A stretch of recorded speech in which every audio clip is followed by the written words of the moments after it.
Bismillahirrahmanirrahim. Assalamualaikum warahmatullahi wabarakatuh. Raditu billahi rabban wa bil islami dinah wa Muhammadin nabiy wa rasulah. Asyhadu an la ilaha illallah wa asyhadu anna Muhammadan abduhu wa rasuluh. Allahumma salli ala Muhammad wa ala alihi Muhammad. Rabbi israh li sadri wa yassir li amri wahlul 'uqdatam min lidani yafqahu qawli. Amma ba'du. Puji syukur marilah kita panjatkan atas kehadirat Allah Subhanahu wa taala, di mana Dialah Zat yang telah banyak memberikan kita nikmat, baik berupa nikmat kesehatan, nikmat kesempatan, terlebih lagi yang namanya nikmat iman dan Islam. Salawat bermega salam tak lupa kita hanturkan kepada Nabi kita Nabiullah Muhammad sallallahu alaihi wasallam, di mana Dialah Rasul yang diutus ke alam permukaan bumi ini untuk menyempurnakan akhlakul karimah manusia. Mudah-mudahan insyaallah terlimpah curahkan pula kepada para keluarganya, kepada para sahabatnya, dan insyaallah wabil khusus kepada kita para umatnya yang hadir pada kesempatan kali ini. Amin amin ya rabbal alamin.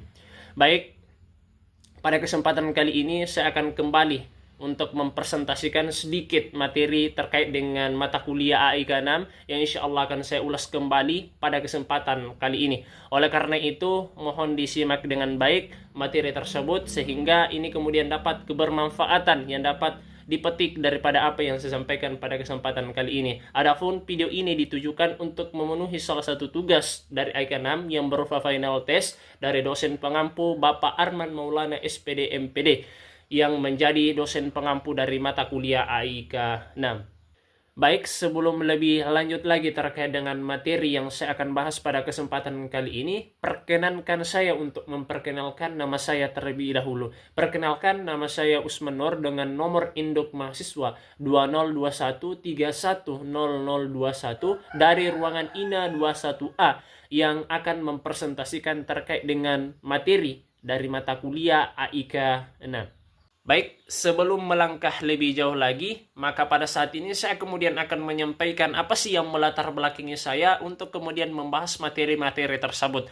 Perlu menyadari secara literal, secara mendasar, perlu kita memahami bahwasanya Al-Islam Kemuhammadiyaan yang akrab disingkat dengan AIK dalam arti luas merupakan keseluruhan ajaran Islam yang meliputi akidah, akhlak, ibadah, dan muamalat dunawiyah yang bersumber dari Al-Quran dan Sunnah Nabiullah Muhammad sallallahu alaihi wasallam, sebagaimana dapat dipahami dan diimplementasikan oleh Muhammadiyah dalam gerakannya. Melihat cakupan materi dalam AIK terbilang kompleks, maka pada kesempatan ini sangat penting untuk menjelaskan mengenai beberapa aspek dari cakupan materi tersebut. Salah satunya seperti wawasan ilmu pengetahuan, ilmu falak, dan bagaimana pedoman hidup warga Muhammadiyah yang harapannya mampu untuk memberikan pemahaman sekaligus edukasi kepada masyarakat terkait dengan materi tersebut, baik sebagai bahan refleksi maupun kebutuhan akademik dalam kehidupan sosial masyarakat. Baik, dari latar belakang tersebut maka dapat kita disclaimer. Ternyata ada 3 topik bahasan inti yang kita akan bahas pada kesempatan ini. Yang pertama terkait dengan wawasan ilmu pengetahuan, kemudian yang kedua terkait dengan ilmu falak, dan terakhir terkait dengan pedoman hidup warga Muhammadiyah. Baik, materi yang pertama yaitu terkait dengan wawasan ilmu pengetahuan. Perlu kita menyadari bersama bahwasannya pengetahuan adalah produk dari penggunaan indera manusia atau pemahaman seseorang terhadap suatu objek melalui indera yang dimilikinya seperti mata, hidung, telinga, dan sebagainya. Proses penginderaan tersebut secara langsung dipengaruhi oleh seberapa kuatnya perhatian dan persepsi seseorang terhadap objek tersebut. Sebagian besar pengetahuan seorang diperoleh melalui indera pendengaran atau indera penglihatan. Nah, ternyata pengetahuan ini terdiri dari beberapa jenis. Salah satunya yang pertama yaitu pengetahuan biasa, yang kemudian sering disebut sebagai common sense. Sering diinterpretasikan sebagai rasa akal yang baik karena individu menerima sesuatu yang baik. Kemudian yang kedua adalah pengetahuan ilmiah. Nah, apa itu pengetahuan ilmiah? Yaitu pengetahuan yang dapat diperoleh dari serangkaian observasi, eksperimen, dan klasifikasi. Pengetahuan ilmiah disebut juga dengan ilmu atau ilmu pengetahuan yang berarti science. Kemudian yang ketiga, ada pengetahuan filsafat. Pengetahuan filsafat yaitu pengetahuan yang dapat diperoleh dari pemikiran yang bersifat kontemplatif dan spekulatif. Kemudian yang terakhir yaitu pengetahuan agama, yaitu merupakan pengetahuan yang bermuatan dengan hal-hal yang berupa keyakinan, kepercayaan yang dianut, yang dapat diperoleh dari wahyu Tuhan, atau pengetahuan agama adalah sesuatu yang bersifat mutlak dan wajib diikuti oleh para pengikutnya.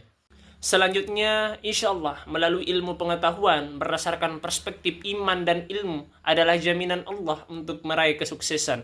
Nah, pada dasarnya ada beberapa cara di mana iman dan ilmu dianggap sebagai jaminan Allah dalam meraih kesuksesan. Nah, hal-hal tersebut dapat berupa iman sebagai fondasi, kemudian yang kedua ilmu sebagai cahaya, kemudian keseimbangan antara iman dan ilmu, kemudian berkah dan pertolongan Allah Subhanahu wa taala, di mana Allah menjanjikan bimbingan, berkah dan pertolongan kepada mereka yang memiliki iman yang teguh dan berusaha untuk meningkatkan pengetahuan dan kebijaksanaan. Oleh karena itu, ilmu pengetahuan menjadi sesuatu hal yang sangat penting untuk kita implementasikan dan interpretasikan dalam kehidupan sosial masyarakat kita. Karena kenapa? Dengan jalan-jalan tersebut kita mampu untuk bermanfaat kepada sesama manusia yang hidup di alam permukaan bumi ini. Selanjutnya kita mengarah kepada bab kepribadian seorang ilmuwan muslim. Nah, perlu kita menyadari bersama bahwasanya ternyata kepribadian itu berasal dari bahasa Arab loh, yang disebut dengan as-sahsiyah, yang berasal dari kata asyahlun, artinya orang atau seseorang atau pribadi. Kepribadian bisa juga diartikan sebagai identitas seseorang atau hakikatus syah. Kepribadian atau syaksiyah ini seseorang itu dibentuk oleh cara berpikirnya atau akliyahnya dan cara berbuat untuk memenuhi kebutuhan-kebutuhan atau keinginan-keinginan atau nafsianya. Nah, adapun struktur-struktur kepribadian Islami diantaranya adalah yang pertama adalah qalbu, yang berkenaan dengan hati, kemudian yang kedua berkenaan dengan akal, dan terakhir berkenaan dengan nafsu. Selanjutnya kita melangkah kepada bab ciri-ciri kepribadian Islam. Nah, adapun ciri-ciri dari kepribadian Islam ini dapat terlihat dari beberapa aspek. Salah satunya yang pertama yaitu salamul akidah, yaitu akidah yang bersih dan tidak bertentangan dengan ajaran Islam. Kemudian yang kedua adalah mujahadatul linafsi, yaitu berjuang untuk melawan hawa nafsu yang ada dalam diri atau pribadi dari seseorang tersebut. Kemudian yang ketiga yaitu berkenaan dengan matinul ukhluk, yaitu akhlak yang kokoh. Kemudian yang keempat yaitu berkenaan dengan qawiyul jismi, yaitu kekuatan jasmani. Nah, kekuatan jasmani ini harus dimiliki oleh seseorang muslim sehingga dapat melaksanakan ajaran Islam secara optimal dengan fisiknya yang kuat, seperti salat, puasa, zakat, dan haji yang merupakan amalan di dalam Islam yang harus dilaksanakan dengan fisik yang sehat dan kuat. Kemudian selanjutnya adalah solihul ibadah Islamiyah, yaitu berkenaan dengan ibadah yang benar. Nah, selanjutnya kita melangkah kepada materi yang baru, materi kedua yang berkenaan dengan ilmu falak. Nah, perlu kita menyadari bahwasannya ilmu falak ini ternyata memiliki pengertian. Nah, secara lughawi bahwa ilmu falak merupakan ilmu pengetahuan tentang orbit, garis edar, tempat beredarnya bintang-bintang dan planet-planet. Nah, itu yang disebut dengan ilmu falak. Nah, selanjutnya adapun istilah-istilah yang terdapat dalam ilmu falak sebagai representatif, ada beberapa hal yang dapat saya sampaikan pada kesempatan kali ini. Yang pertama yaitu aberasi. Nah, apa itu aberasi? Nah, aberasi adalah perpindahan semua arah cahaya bintang akibat pergerakan bumi. Dalam bahasa Arab disebut dengan al-inhiraf. Kemudian yang kedua adalah arah. Nah, apa itu arah? Arah adalah jarak terdekat yang diukur melalui lingkaran besar. Kemudian yang ketiga ada astrabel. Dalam ilmu falak adalah perkakas kuno yang biasa digunakan untuk mengukur kedudukan benda langit pada bola langit. Kemudian yang keempat ada asimut. Apa itu asimut? Merupakan busur pada lingkaran horizon, diukur mulai dari titik utara ke arah timur. Kemudian yang kelima yaitu beda asimut. yaitu selisih antara azimut matahari dan azimut bulan. Kemudian yang keenam, yaitu busur malam, yaitu busur yang ditunjukkan oleh lintasan matahari dalam peredaran semua hariannya yang berawal dari titik terbenam hingga titik terbit. Kemudian yang terakhir, yaitu busur siang. Apa itu busur siang? Adalah busur yang ditunjukkan oleh lintasan matahari dalam peredaran semua hariannya mulai dari titik terbit sampai dengan titik terbenam. Baik, setelah membahas istilah-istilah yang terdapat dalam ilmu falak, selanjutnya kita melangkah kepada subbab kajian selanjutnya dalam ilmu falak itu sendiri, yaitu perhitungan arah kiblat. Nah, arah kiblat merupakan sesuatu hal yang berkenaan dengan masalah arah, yakni menghadap kemana kita pada saat melakukan ibadah sholat. Nah, yaitu menghadap ke arah Ka'bah di Masjid Al-Haram Makkah.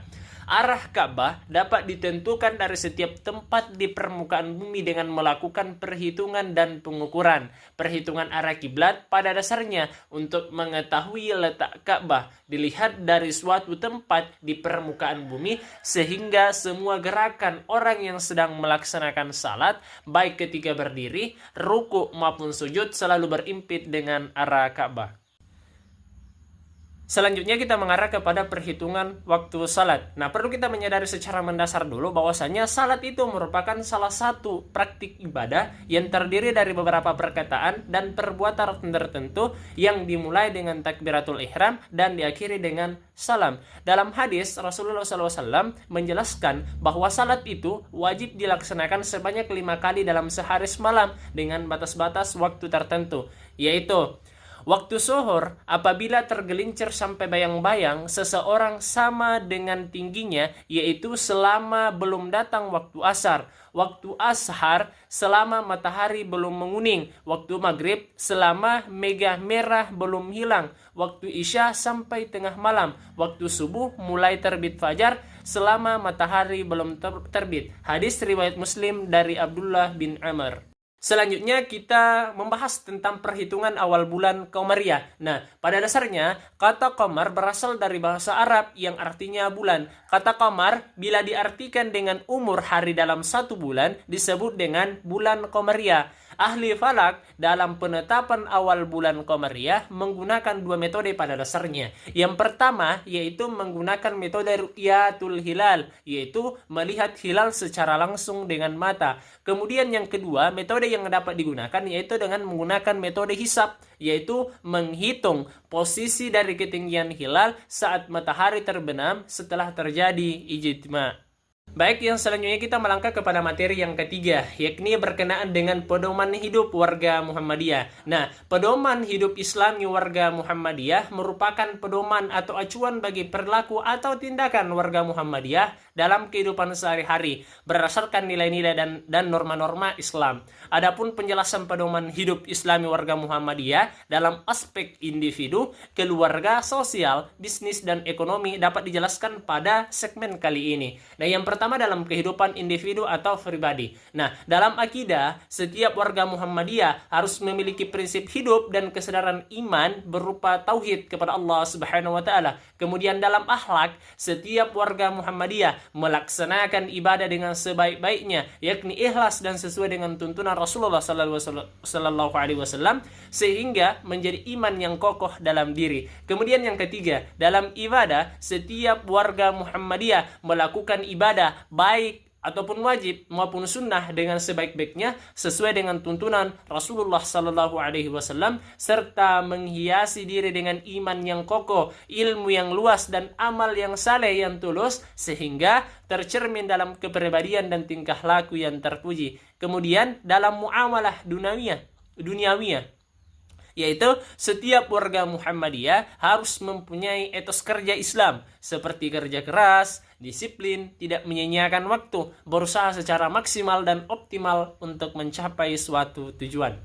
Selanjutnya yaitu kehidupan dalam mengelola amal usaha. Nah, amal usaha Muhammadiyah adalah salah satu usaha dari media dakwah persyarikatan untuk mencapai maksud dan tujuan persyarikatan, yakni menegakkan dan menjunjung tinggi agama Islam sehingga terwujud masyarakat Islam yang sebenar-benarnya. Oleh karena semua bentuk kegiatan amal usaha Muhammadiyah yaitu harus mengarah kepada terlaksananya maksud dan tujuan persyarikatan, dan seluruh pimpinan serta mengelola amal usaha berkewajiban untuk melaksanakan misi utama Muhammadiyah itu dengan sebaik-baiknya sebagai misi dakwah. Nah, yang pertama adalah dalam kehidupan politik. Beberapa prinsip dalam berpolitik harus ditegakkan dengan sejujur-jujurnya dan sesungguh-sungguhnya, yaitu menunaikan amanat dan tidak boleh mengkhianati amanat, menegakkan keadilan, hukum, dan kebenaran, ketaatan kepada pemimpin sejauh sejalan dengan perintah Allah Subhanahu wa taala dan Rasulullah Muhammad SAW,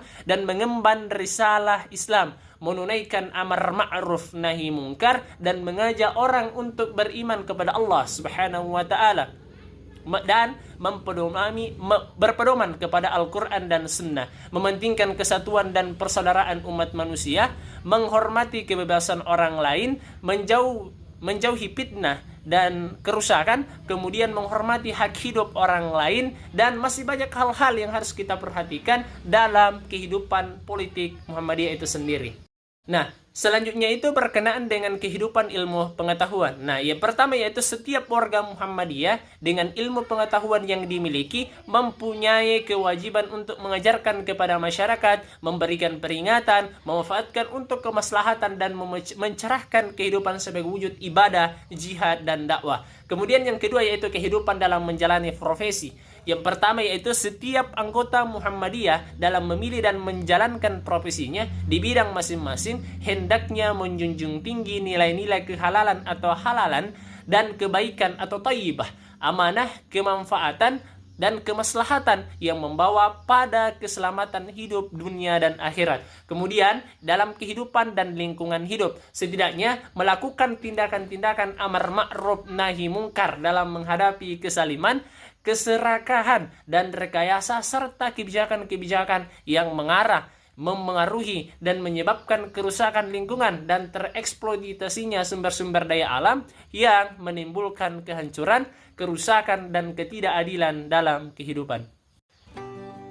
Nah, cukup sekian dari saya. Lebih dan kurangnya ikhlas dimaafkan. Mudah-mudahan apa yang saya jelaskan tadi ada kemudian benih-benih kebermanfaatan yang dapat dipetik. Dan adapun jikalau banyak hal-hal yang kurang daripada penjelasan saya, maka saya memohon maaf yang sebesar-besarnya atas penjelasan yang telah saya sampaikan, karena saya hanya manusia biasa yang tak luput dari kesalahan, dan saya masih berada pada proses belajar terkait dengan ilmu agama, terkait dengan 3 cakupan ilmu yang saya bahas tadi. Mudah-mudahan hal tersebut itu mampu untuk men-trigger diri saya pribadi untuk menjadi pribadi yang lebih baik lagi dan berusaha untuk mempelajari ilmu-ilmu tersebut dengan lebih mantap lagi.